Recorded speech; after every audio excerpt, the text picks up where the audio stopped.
Hey everyone, this is Kevin coming at you live from the Central Product team.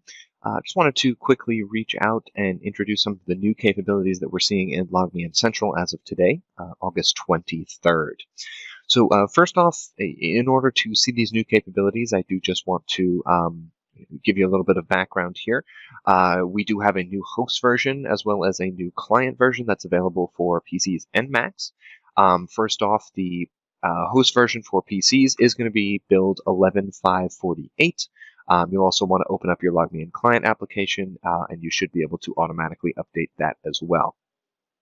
So some of these capabilities are going to be a review of what we've released earlier in the month. The first two here, I'm going to start with the deployment section. We do now have a link directly related to your deployment packages. So if you've been using this before, you need to copy that link again, send it to someone else. Instead of having to edit the package, you can go here and just copy it directly. Makes it a little bit easier to paste into any type of SMS messenger, maybe Slack or internal office communicator, as well as a email client. In addition to that, something else I had introduced last time was the scripting capabilities that we've added here as well. So if you go to one-to-many and you go into the tasks section, you go to execute a remote command, you'll see now that in addition to CMD commands, we also offer the ability to push out PowerShell commands, and these can be multi-line commands as well. So you'll notice that we do have line numbers here, a little bit closer to a script editor that you would be used to. In addition to that, we do have color coding for some of these to make it a little bit easier to read, especially if you're putting in a larger command. So if I want to put in my shutdown command here, or I'm going to say maybe reboot the machine, I can very easily put this in, set my time. Any numeric value is going to appear in green.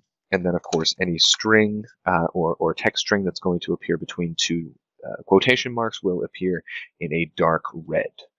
So here I may just want to say that the computer will restart. And now I can very easily read this as if I was using my text editor or any type of script editor. In addition to this, I did want to call out a few things here on the site. We do have the community repository site still live, but we have also added a community GitHub. So if you have any scripts that you would like to share with others, or if you're looking to create your own scripts and want a place to start, this is perfect right down here. Community GitHub is accessible through just about any of the one-to-many tasks in this section. Moving forward here, one of the newer features, we've had a lot of fixes, and you'll see these in the release notes that have come out. But in particular, I want to call attention to one, which is the report duration.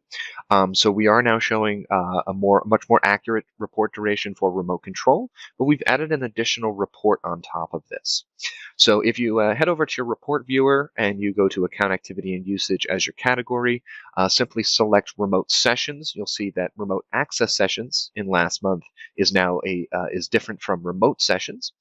This is also going to default by the previous month.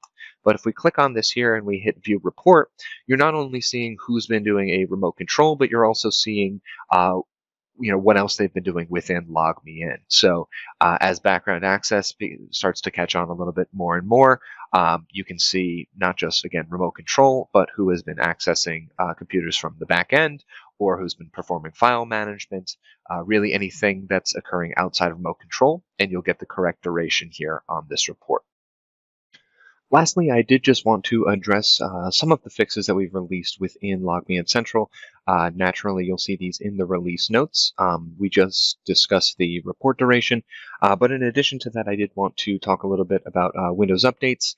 We are now showing that the ability to customize your Windows updates, even if they're on a domain. So if your computers are on a domain, they're no longer going to receive that banner saying that the domain is preventing you from making changes to how updates are applied. In addition to that, screen blanking has also been fixed. So if this is something that you've been looking at for a while, go ahead and make sure that, again, you update to the latest build of the host software, and that should fix the screen blanking issue that we've been seeing for a while now. And then finally, I did just want to introduce, we do have a beta for our Linux support, so we are able to now connect remotely to Linux devices and get directly to the terminal. If you would like to take a look at this, demo it, relay this to anyone else, you can find that in the release notes as well. As always, it's been a pleasure coming to you with these new capabilities. If you have any questions, please feel free to reach out to us directly. And I hope you enjoy the new capabilities that we have to offer within LogMeIn Central. Thanks so much.